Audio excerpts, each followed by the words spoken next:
ইলিশের দাম সবসময় ক্রেতার নাগালের বাইরে থাকে, সবাই যেন কম দামে ইলিশ খেতে পারে সেই উদ্যোগ নিয়েছে সরকার। আজ থেকে কেজি প্রতি ৬০০ টাকায় বিক্রি করবে সরকার। এসব ইলিশের ওজন ৪৫০ থেকে ৮৫০ গ্রামের মধ্যে হবে। শনিবার এ তথ্য জানায় বাংলাদেশ মৎস্য উন্নয়ন কর্পোরেশন। জানা গেছে, দুপুরে মৎস্য ও প্রাণী সম্পদ মন্ত্রণালয়ের উপদেষ্টা ফরিদা আখতারের আনুষ্ঠানিক উদ্বোধনের পর এ ইলিশ কারওয়ান বাজারের বিএফডিসি ভবনের মৎস্যবিতানে বিক্রি করা হবে।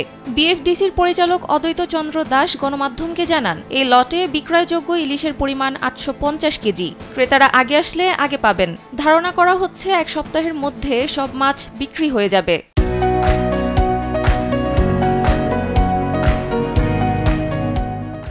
বাংলাদেশ মেরিন ফিশারিজ অ্যাসোসিয়েশনের সভাপতি এনাম চৌধুরী গণমাধ্যমকে জানান, মানুষকে কম দামে ইলিশ খাওয়াতে কোনো লাভ ছাড়া এ কর্মসূচিতে যুক্ত হয়েছেন তারা। পরীক্ষামূলক স্বল্পমূল্য ইলিশ বিক্রিতে সফলতা পেলে পরে আরও বড় উদ্যোগ নেওয়া হবে বলে জানান তিনি।